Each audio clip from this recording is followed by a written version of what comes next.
Hello everyone. Take a breath with me for a second because the way these cards came out, this is very clearly for a person who has been in some kind of romantic limbo. Whether that's some kind of like almost relationship, situationship, maybe something happening with like an ex that's just been sitting in your nervous system for a minute. So for some of you, this is straight up romance. For some of you, this could just be a very emotionally intense connection, or just a crush, but the pattern is the same. You've been in a loop with someone whose energy has started to feel confusing, draining, or cold. And this spread today is about clarity. So not mind reading. I don't want to like spy into anyone's private thoughts. That's something I like struggle with on the ethical side of tarot. But we're looking at the energy of the situation you're in, your body's truth, and the path that actually respects you. So we've got 8 cards here that I've pulled, and they're really showing me where this connection really stands, what's motivating the way this person is moving towards you, what you've poured into it, how it's impacting your self-worth, the secret wish you've been holding, the hard truth spirit needs you to see, the self-respect move, and what opens you up back to your power. So those are like the main cards that I pulled. And so for card 1, the position of where this connection actually stands is the 4 of Cups. And this is that low emotional hangover. It's the moment after a high. So there has either been a wave of intensity between you and this person, or a wave of disappointment, and now things feel flat, awkward, or maybe just off. And with the 4 of Cups, I feel you looking at what has already happened between you and this person and struggling to reconcile the reality of the situation with the story you've been carrying about it. You might be scrolling through old messages, replaying conversations, thinking about what they said they wanted versus how they're actually showing up, and there's this feeling of nothing being fully satisfying here. And the offers on the table, the level of commitment, the level of effort, the way they reach out and then pull back, it's just not landing in your body as enough. And for some of you, this even looks like boredom that has just changed into resentment, maybe. At one point, this connection felt like your main source of excitement or your main source of hope. And now Spirit keeps trying to get your attention. Spirit keeps trying to hand you something better, maybe another opportunity, a different kind of love, or even more of your own presence, and your attention has still been glued to this one cup and this one person. So we start in a place where the story you've been living inside of this connection is no longer matching reality. The 4 of Cups says there is emotional stagnation here. And you are not crazy for feeling like the vibe has shifted, because it definitely has. And then card 2, we have the King of Swords in the position of what's really motivating their behavior towards you. And again, I'm not going to try to pry into their private thoughts. We're reading the patterns of how this energy moves. The King of Swords is very head over heart. Like, they're way more in their head over their heart, for sure. And the way this person is interacting with you right now is coming from a place of logic, from a place of strategy, and just like self-protection. For some of you, this person is compartmentalizing you. They've placed the connection into a very specific category in their mind, and they seem determined to keep it there. This could be someone who is extremely focused on their own goals, their work, their image, or just their own healing journey. They may have very reasonable explanations for why things cannot move forward in the way that you want them to, whether that's like timing, priorities, personal circumstances, uncertainty, or other responsibilities may just all be a part of the picture according to them. But the pattern underneath still creates distance and keeps the terms of engagement just largely in their hands. And with the King of Swords, this person is more comfortable with distance than with vulnerability, in all honesty. They might prefer texting over face-to-face, or keeping things in a joking banter energy instead of dropping in and talking honestly about their feelings. And I feel like when they do speak about feelings, it can come out very intellectual, like analyzed, almost like they're giving you a report on their emotions rather than actually letting you in. And for some of you, this King of Swords has been through their own trauma or heartbreak, and their way of feeling safe is to just stay in control. And they do care that they don't come across as the bad guy, but they are not willing to risk their own comfort to meet you where you are, sadly. So the pattern we're seeing here is not one that prioritizes emotional intimacy. It's a pattern that prioritizes stability and control and predictability and maintaining life on terms that feel manageable for them. And card 3 is the Two of Pentacles in the position of what you have already done or given to this situation. And this is you juggling. This is you trying to make it work from your side. I feel you rearranging your schedule for them, staying up later than you want to talk, saying yes to last minute plans, adjusting your expectations, explaining away their behavior, giving them the benefit of the doubt, and trying really hard not to rock the boat. You've been trying to hold your own life together while also making space for their inconsistencies. And the Two of Pentacles says you've been the flexible one. You've been the one who bends, and you're checking their energy before you text so you don't come off as needy. And you're giving them room when they pull away, even though inside you're just spiraling. And I really feel this, honestly. You're over functioning. For some of you, you might also be balancing other major responsibilities, whether that's like work, family, healing, or your own creative dreams. And instead of letting this person meet you in that, you've been folding yourself up smaller so that they don't feel pressured. You've been trying to prove that you're low maintenance, that you're chill, that you can handle whatever rhythm they choose, but Spirit is naming that clearly here. You have invested time, your emotions, your flexibility, your nervous system. You have shown them that you are willing to try. And card 4 is the Knight of Wands in the position of how this dynamic is affecting your energy and self-worth. And this is a big one. The Knight of Wands is hot and cold, in and out, all or nothing. So in your own body, this connection has started to trigger those same swings. When things are good, you're lit up, hopeful, excited, maybe even impulsive. And when they go quiet or pull back or give you mixed signals, you really feel yourself crash. And I feel some of you getting pulled into behaviors that don't feel like you when you're grounded. You're like over checking your phone, you're like drafting and deleting messages, you're oversharing to keep their connection, saying things you regret because you were trying to get a reaction of some sort, or shutting down and pretending you don't care when actually you like definitely care a lot. And the Knight of Wands in this spot also tells me this connection has been poking at your sense of worth. There may be an unspoken belief running underneath all of this that if you could become a little easier to choose, like a little easier to understand, maybe even more attractive, a little more patient, or just a little more whatever this person seems to respond to, then the uncertainty would finally disappear. So you might catch yourself performing. You're turning the volume up on certain parts of your personality and turning others all the way down just to see if it finally unlocks the response you've been waiting for. And your inner fire is getting used to chase something outside you instead of warming your own life. And Spirit really wants you to see that. This dynamic has not been neutral. It's been actively shaping how you see yourself, how you spend your energy, how reactive or anxious your nervous system feels day to day. And yeah, so card 5 is the Six of Cups in the position of what you are secretly wishing would happen here.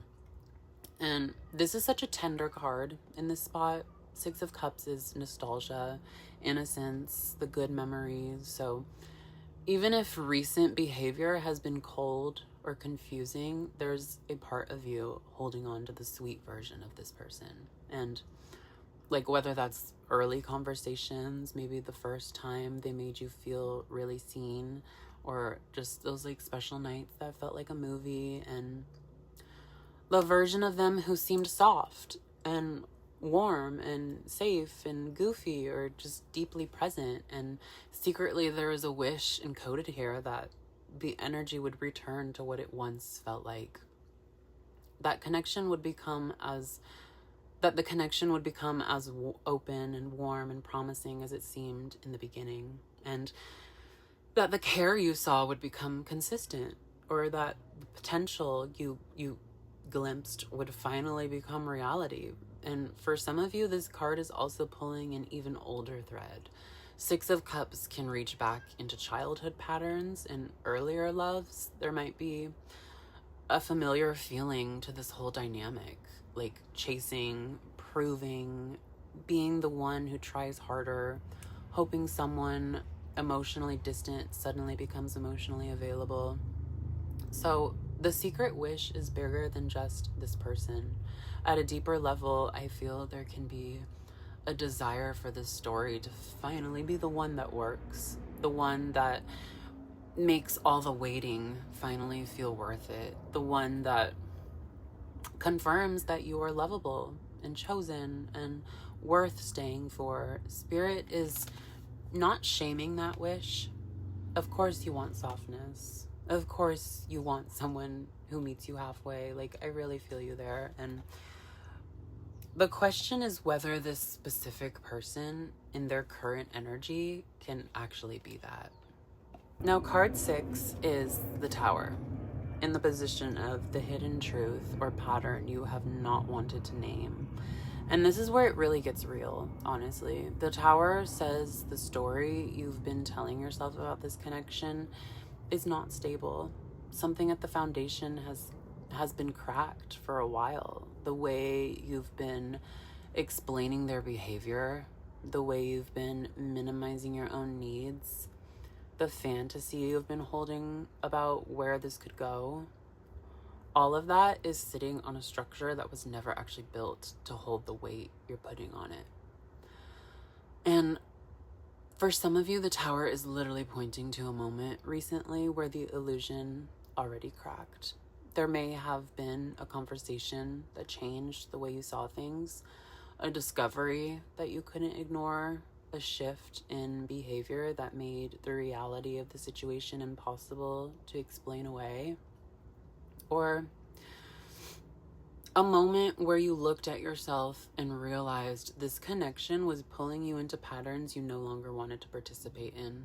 Even if there hasn't been one big dramatic event like the Tower is showing the accumulation of these little moments, all the tiny ways this has been out of alignment, all the times your body said no and your mind talked you out of it, all the flags that you saw and then filed away because you didn't want to lose the hope. The hidden truth here is that this connection in its current form cannot continue without collapsing you. Something has to give. And Spirit loves you too much to let you keep building a life or a self-concept or a future on a foundation that is that unstable. So if you felt things getting more chaotic the more you try to hold on, that is not punishment. That's the universe shaking the structure so that what is false can really just fall away. And this is the storm that reveals which parts of this were never real, never mutual, or just never sustainable. And moving on to card 7, we have the Queen of Wands in the position of the most self-respecting move available to you. And like, I couldn't predict like a more perfect card for this position. Like, I love this card for you. Queen of Wands is your unapologetic magnetism. This is you remembering that you are not on a side quest in your own life. This is you getting back in your body, back in your creativity, back in your sense of humor, your weirdness, your joy, your magic, without waiting for this person to validate it. The self-respect move here is to stop auditioning. Stop performing worthiness. Stop shrinking or shapeshifting to earn their consistency. And instead, sit in the center of your fire. Let your no mean no. Let your silence speak when they are not matching your effort. For some of you, Queen of Wands is literally pulling you to redirect your attention. Pour that energy that you've been using to analyze their every message back into your own life. Post the thing, take the class, say yes to the invite, flirt with someone who actually flirts back, wear the outfit that makes you feel a little too much, get out of the waiting room. This queen is not cruel. She just refuses to abandon herself. So the move here is not to punish this person or to prove anything to them. It's to quietly and clearly choose yourself, to put your time, your creative energy, and your physical body back in spaces where you feel wanted, where you feel respected and just alive. And that can look very practical, whether it's like responding slower, stopping the late night texting that leaves you just so emotional the next day, not rearranging your schedule for someone who sees you as an option, letting the distance stay distant instead of chasing every time they pull away. And moving on to card 8 is the Queen of Cups, in the position of the likely outcome if you follow that self-respecting path. And this is so beautiful. Like, again, like I couldn't have shuffled and picked a better card for this. Like, the Queen of Cups is you still being soft, still being loving, still being emotionally available, but with boundaries. Your heart does not have to harden to be safe. What shifts is that your love stops leaking towards someone who can't hold it and starts moving toward you, toward people who know how to receive it, and toward the dreams that actually feed you back. I feel your nervous system calming here, your intuition getting louder again. When you stop living in reaction to this person's behavior, you can actually hear yourself. Your creativity starts to flow in a different way. You notice how you feel around certain people. You trust that feeling. For some of you, following the Queen of Wands path of self-respect literally opens the door to a different kind of partner down the line.